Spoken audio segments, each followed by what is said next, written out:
बड़ी मैं सभी का स्वागत करता हूं फिजिक्स ज्ञान मुकेश नाइक चैनल पे। आज स्टूडेंट बहुत इंपॉर्टेंट वीडियो हो रहा है। कुछ बच्चे क्या करते हैं, मैंने जो लिखा वो नोट डाउन करके चले जाते, लेफ्ट होते, कोई फायदा नहीं। मैं पहले हट जाता हूं, यार स्क्रीनशॉट निकालो चले जाओ, लेकिन मुझे क्या बताना है। और बाद में लाइव में जब एमसीक्यूज का आंसर देना तब पूछते सर ये क्या है वो क्या है, इंपॉर्टेंट चैप्टर दो। अरे भैया मैं इस वीडियो में पूरा वीडियो वर्ड टू वर्ड सुनना बहुत जरूरी है, क्योंकि मोस्ट इंपॉर्टेंस होने जा रहा है एमएसटीसीटी 2021 के लिए।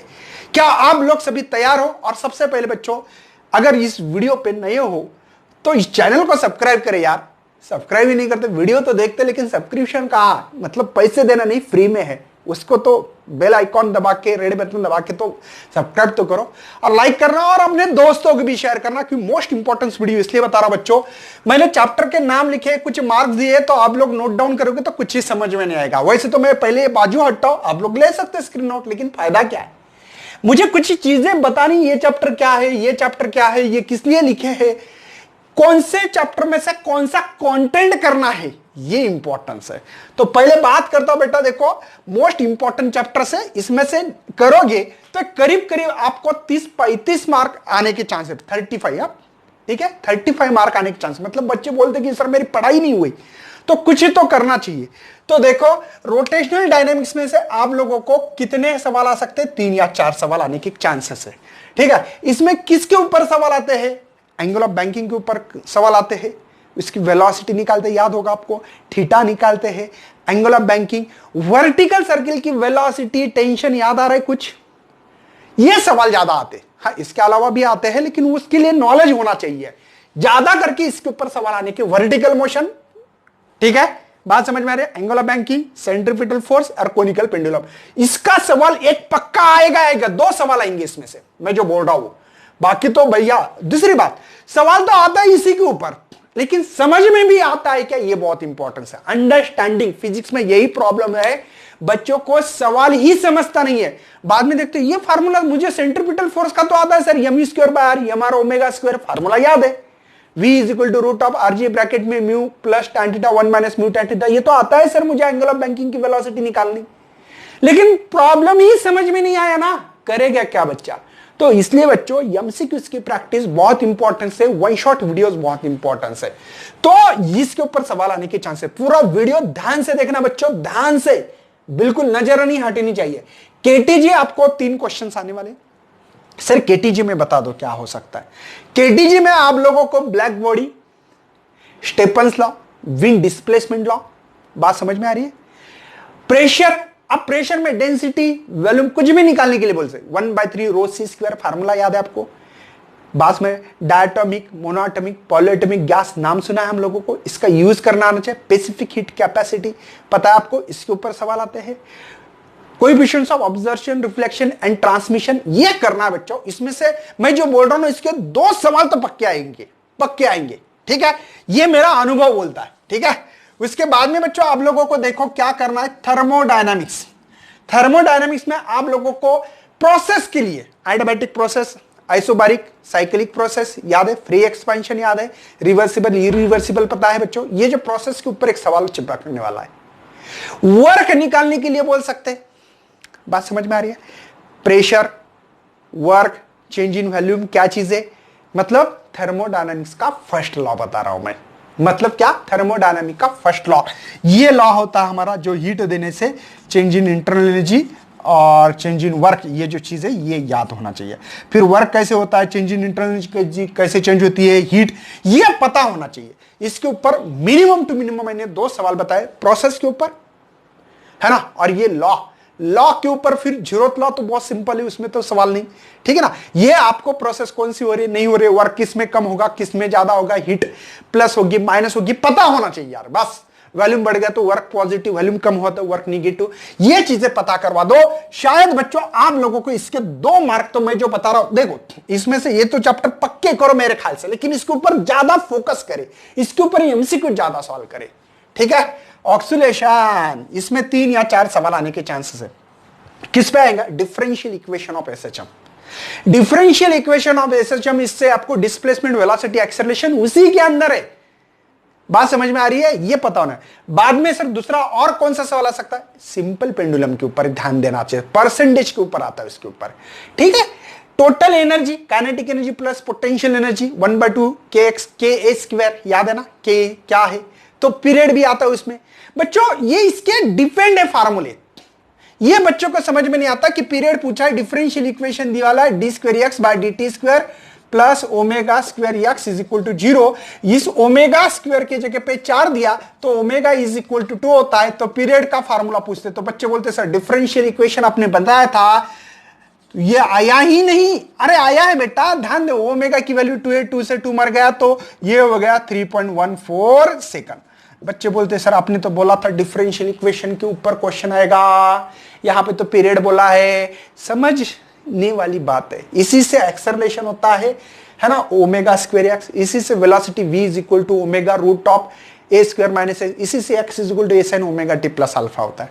तो ये समझने वाली बात है बच्चों, बात समझ में आई? Differential equation of SHM. दूसरा टोटल एनर्जी, उसका ग्राफ आना चाहिए, और सिंपल पेंडुलम, भैया इसी के ऊपर सवाल आना तो आना ही पड़ेगा। अब इसी से एंगुलर एसएचएम बताने की जरूरत है क्या? d² θ/dt² प्लस, ये आना चाहिए यार, ये सिंपल सवाल है। मैं इतना मतलब बता रहा हूं आप लोगों को कि डायरेक्टली इसकी अप्रोच होगी। कोई भी क्वेश्चन पेपर उठाओ आपको मिल जाएगा क्वेश्चंस, ठीक है। ईएमआई देखो, इलेक्ट्रोमैग्नेटिक इंडक्शन, 3 सवाल आएंगे भैया। इसी के साथ है ना शायद एसी भी कनेक्ट करते हैं हमेशा। एसी सर्किट जो चैप्टर है ना, एक ही चैप्टर है एक्चुअल में, 2 चैप्टर नहीं है इसमें सेल्फ इंडक्टेंस पता होना चाहिए, ट्रांसफार्मर पता होना चाहिए, ये चीजें सिंपल आप लोगों को आना चाहिए, दूसरा कुछ ही नहीं है। इंडक्टेंस, कैपेसिटी, रिएक्टेंस, बात समझ में आ रही है ना। एक्सेल कहते हैं कैपेसिटी की, एक्सेल मतलब इंडक्टिव रिएक्टेंस, इंपीडेंस, रेजोनेंस के ऊपर सवाल आता है, ये समझ में आना चाहिए। नेक्स्ट बच्चों, structure of atom and nuclei, 3 questions आने वाले हैं। आपको बाल्मर से हाइड्रोजन स्पेक्ट्रम पता होना चाहिए, है ना, बोस की थ्योरी पता होना चाहिए, इसमें सेंट्रीपिटल एक्सेलरेशन, है ना, momentum, radius of bourse orbit के सिंपल फार्मूले पता होना चाहिए, ज्यादा कुछ करने की जरूरत नहीं है, ठीक है। उसके ऊपर बच्चों सुपर पोजिशन ऑफ वेव्स के अंदर आपको 3 क्वेश्चन आ सकते हैं। पक्का सवाल देखो क्या बोल रहा हूं, पक्का सवाल हो सकता है हमको, string open and close and. Sir string के लिए फंडामेंटल फ्रीक्वेंसी क्या होती है पता है क्या आपको? n is equal to 1/2L। इसके सोनोमीटर की, इसी के देखो बच्चे क्या कंफ्यूज होते हैं, सोनोमीटर आई एक ही क्वेश्चन से, बस इसके लॉ बन गए सोनोमीटर में, क्या फर्क है यार? पता होना चाहिए fundamental frequency, first overtone, second overtone, harmonics क्या है। और एक क्लोज पाइप, ये क्लोज पाइप है और ये ओपन पाइप है, तो इसमें एंड करेक्शन हुआ, सब कुछ इसमें आ गया। तो इसके फार्मूले क्या होते हैं? v बाय, है ना, ये n is equal to v/2L किसका फार्मूला है, v/4L किसका फार्मूला है।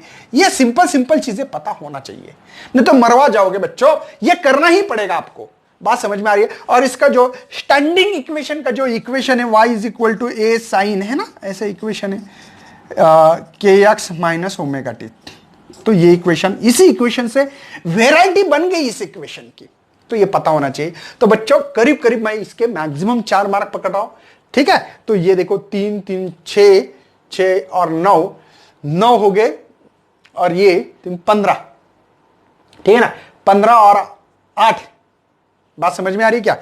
3 3 6 है ना, 9 12 12 3 15 और ये 6 21, लेकिन इसमें और इसमें एक एक्स्ट्रा आने की चांस, तो 23 क्वेश्चंस इसमें मैक्सिमम, मतलब 23 क्वेश्चंस इसमें से आ सकते हैं। सर फिर ये भी करना है क्या? हाँ कर सकते हैं, लेकिन उसके लिए मैं बताऊंगा उतना ही करना है इस चैप्टर का। मैग्नेटिक मटेरियल सबसे बेस्ट चैप्टर है, क्यों? क्योंकि बच्चों इसमें कुछ भी नहीं है, सब डिलीटेड पोर्शन है, इसके अंदर से क्वेश्चंस आने वाला है। एक आने वाला है देखो EVR/2, एक आना है मैग्नेटाइजेशन और मैग्नेटिक इंटेंसिटी और रिलेशन, मैग्नेटिक सस्पेबिलिटी, परमेबिलिटी, परमिटिविटी, बस 3 क्वेश्चंस करो, 3 पे क्वेश्चंस, मतलब इस बेसिस पे क्वेश्चंस करो। 100% दोनों क्वेश्चन आने वाले, सबसे बेस्ट और 100% मार्क देने वाला चैप्टर से। बस ग्रेविटेशन भैया 11th में हो चुका है, कुछ नहीं, इसमें acceleration due to the gravity, critical velocity क्या होती है, तो √2 GM/r होती है, नहीं, ये तो एस्केप वेलोसिटी होगी। क्रिटिकल वेलोसिटी क्या होती है सर? gm/r होती है। इसका पीरियड केप्लर्स लॉ कर लो अच्छी तरह से, जो कि आपने 9th 10th में किया। 10th में ग्रेविटेशन चैप्टर है, इसलिए बच्चों इस चैप्टर को दिया जा रहा है आप लोगों को, क्योंकि आर्क के अंदर कितनी ग्रेविटी होती है तो मैंने निकाल के दिए थे, GD=G, याद है, D/r, है ना। इसी से हाइट पे भी निकाल सकते हैं, लेकिन ये कंपैरिजन है, टॉइस h/r, पता है ना आप लोगों को। ये सिंपल चैप्टर के ये फार्मूले करना है, क्योंकि बच्चों ये 10th 11th एंड 12th को, मतलब बच्चों 12th में नहीं है अभी, डिलीटेड, मतलब ये 11th में चैप्टर गया। कोई इलेक्ट्रोस्टैटिक्स में कैपेसिटर के ऊपर पक्का सवाल करो और इलेक्ट्रिक इंटेंसिटी के ऊपर, बस electric intensity and capacitor, sure 2 सवाल लाने वाले, 2 सवाल चिपकाएंगे ही यहां पे, इलेक्ट्रिक इंटेंसिटी, है ना, बात समझ में आ रही है, और capacitor. Dual nature of radiation में बच्चों आइंस्टाइन का इक्वेशन के ऊपर सवाल और photo electric effect, photo electric effect and Einstein का इक्वेशन जो, इसके ऊपर 1 या 2 सवाल आने वाले, पक्का आने ही वाले हैं, ठीक है। मोशन इन प्लेन बच्चों, इसमें आप लोगों को कुछ नहीं, 3 kinematic equation, v=u + at, s=ut ½ at², पता है ना, v²=v² + twice s, या इसके रिलेटिव वेलोसिटी है। सिंपल सवाल करने। करंट इलेक्ट्रिसिटी में बच्चों आप लोगों को रेजिस्टेंस सीरीज एंड पैरेलल जो है वो 11th में है, लेकिन यहां पे आपको चिपका सकते हैं। किरचॉफ्स लॉ, एमीटर, वोल्टमीटर, ये करना है, एमीटर, वोल्टमीटर, रेजिस्टेंस पूछते बच्चों, इसका बात समझ में आ रही है। तो ये कोई भी हालत में इतना है। सेमीकंडक्टर में मोस्ट इंपॉर्टेंट एक चीज बता देता हूं बेटा, एक तो आपको सबको half wave full wave rectifier पता होना चाहिए, और इसमें लॉजिक गेट के ऊपर सवाल ज्यादा आते। हाँ, ये नहीं बता सकता कि कौन से सीट में आएगा, लेकिन मुझे जरूर बच्चों कमेंट करना, कोई भी क्वेश्चन पेपर का पेपर उठा सकते हो और बता सकते हैं, मैं जो बता रहा हूं क्या ये सवाल हमेशा रिपीट होते हैं कॉन्सेप्ट के ऊपर। हाँ, कौन सा सवाल आएगा, ये दुनिया में आज तक कोई आदमी पैदा नहीं हुआ कि ये सवाल 100% आएगा बोल के। क्यों? क्योंकि सवाल तो कैसे भी बना सकते हैं ना यार, बस उठाना है, वैल्यू को चेंज करना है, बस ऐसे होता है। वैल्यू को चेंज करो, इस क्वेश्चंस को टेढ़ा मेढ़ा कर दो, है ना, तोड़ दो, दोबारा ऐसे जोड़ दो। बात समझ में आ रही क्या? ये कैप निकालो, पीछे डाल दो, ये कैप निकालो, यहां पे डाल दो, बस। लेकिन पेन तो मार्कर तो वही है, चलने वाला तो वही चलेगा जो चलाना चाहते हैं। बात समझ में आ रही क्या? चलाने वाला जो मतलब ये करता है, उसको यूज करना जानता है, वही जानेगा। तो इसलिए भैया आप लोगों को बेसिकली क्वेश्चन ज्यादा सॉल्व करना पड़ेगी, एमसीक्यूज। तो बच्चों ये होते 23 क्वेश्चन, 23। इसमें बच्चों 2 4 6 7 8 में मैक्सिमम पकड़ रहा हूं, 1 और 2 इसका मतलब, हाँ ठीक है। ये भी 1 और 2 1 और 2 1 और 2 ऐसा ही है ना। 2 4 6 8 10 12 और 14, मतलब बच्चों यहां पे आपके 23 और ये 14, मतलब 7, मतलब 37 हो रहे। मैं 35 मार्क्स पकड़ सकता हूं यहां पे। आप लोग इसी से बच्चों 35 मार्क्स बहुत ज्यादा हो गए बच्चों, कम नहीं। और दूसरी एक बात बोल बच्चों, सिंपल एक फंडा बताओ, ये होने के बाद आप लोग है ना PYQ करवाना। PYQ, इससे बहुत आदमी का कॉन्फिडेंस लेवल बढ़ जाता है, बहुत लेवल बढ़ सकते। तो PYQ practice practice practice practice practice. इसके अलावा दुनिया में कोई लोग आपको हेल्प नहीं करेगा ना। मैं बोल रहा हूं इतना, लेकिन हेल्प खुद को ही खुद की करनी पड़ती है। मतलब अरे जाची जाल्लाच मदत करावं लागतं, दुसरं कोणी येत नसतं मदतीला, तुम्हालाच प्रॅक्टिस करावं लागेल, तुम्हालाच MCQ जास्तीत जास्त। आता मुलं कधी कधी लाईव्ह मध्ये येतात आणि म्हणतात, लाईव्ह में आने के बाद सर समझ में नहीं आ रहा, कल तो इतना मतलब मैं यार मतलब ये हुआ था, उसको क्या बोलते हैं हम लोग, डिप्रेस हुआ था मैं डायरेक्टली। क्यों हुआ था? मुझे लाइव में एक बच्चे ने सवाल दिया कि सर 6 × 2 10⁻⁻7 डिवाइड बाय 10⁻³ इसका आंसर बताओ। सर नाही समजलं। काय वाटलं असेल मला यार, फाटकन जाऊन त्याच्या कानाखाली वाजवावी। हा मराठीत बोलतोय मुद्दाम, मराठी माणूस मराठीत बोलावं लागतं अशा वेळेस, फाटकन कानाखाली वाजवा। ज्या मुलाला जर 6 × 2 12 माहिती नसेल तर मरायला शिकायला का भाऊ? तू तुझ्याजवळ 10,000चा फोन आहे, कशासाठी आहे? काय करतो? गेम खेळायसाठी फोन आहे? फेसबुक वापरायसाठी, इंस्टाग्राम वापरायसाठी फोन आहे का तुला? जर याला 12 येत नसतील तर हे कळालं नाही त्याला, त्याला उत्तर देता नाही आलं, 6 गुणीला 2 म्हणे सर रिपीट करा, रिपीट. असं वाटलं जवळ जर असतं तर अशी हल्ली असते की कमीत कमी त्याच्या मरेपर्यंत त्याचा कान कधी सुधारणार नसता. त्याने करोडो रुपये जरी दिले असते तरी बी. असली माझी मस्तकात मुंगी गेली होती, खरं सांगतोय तुम्हाला. अरे ह्या येत नाही म्हणजे हिच्यापेक्षा काय दुर्दैव पाहिजे. 6 गुणीला 2 12 येत नाहीत आणि हे 10⁻⁷ हा वर पॉवर जर गेला तर प्लस होतो आणि त्या ठिकाणी तुम्हाला राहतात -4. तर या ठिकाणी उत्तर होतं 1.2. एक पॉवर मी शिफ्ट केला तर -3. 1.2 याला उत्तर होतं मिलीमीटर मध्ये. 10⁻³ म्हणजे मिलीमीटर. तो बच्चों अगर आप लोगों की इतनी बेहालत होगी ना, भगवान नहीं बचा सकता भैया आपको. फिर पढ़ो ही मत, सीधा दो मतलब मराठी में बोलूंगा थोड़ा सा मूड हो गया है ना. म्हशी घ्या, म्हशी वळायला जा, मायबापाला तेवढी तरी मदत करा, कमीत कमी घरात 2 टाइमचं खायला तरी भेटल. अरे ये हालत, इससे बेहतर हालत है बच्चों की. इससे मतलब सही में बोल रहा हूं, पढ़ो मत आप, पढ़ने की औकात नहीं है आपकी. ये ऐसा मत करना यार, करना है ना, हाँ ठीक है, नहीं आता कोई प्रॉब्लम नहीं. अरे करने का सीख लो ना भैया. नहीं आता, मोबाइल है 10-15 हजार का मोबाइल, मतलब जो बच्चा मुझे कमेंट कर रहा है उसके पास फोन तो होगा ही है ना, रोज लाइव में रहता हूं.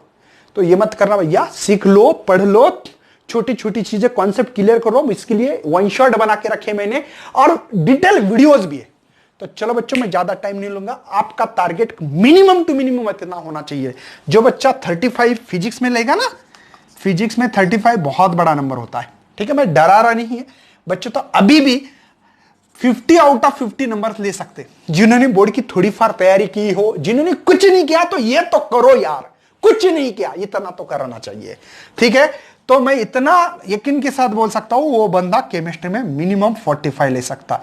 और वही मैथ्स में बंदा यही मैथ्स में कम से कम 90 ला सकता है. ठीक है, तो यहां पे थोड़ा सा एडिशन करके देता हूं. 10 एक क्या रह गया, ये 10 13 और ये 17, 170 मार्क लाना मतलब भैया 98-99 परसेंटाइल हो सकता है. Depend upon the shift wise हो सकता है. ठीक है, तो चलो बच्चों, पढ़ाई करते रहना. मैं आपके साथ में हमेशा साथ देने के लिए तैयार है, लेकिन बच्चों लाइव अटेम्प्ट करना है. लाइव सेशन पूरे जितने हैं उतने अच्छी तरह से नोट्स बनाओ, पेन लो और ऑनेस्टली काम करो. तो चलो बच्चों, ऑनेस्ट काम करने के लिए मेरे तरफ से best luck and thanks for watching this video.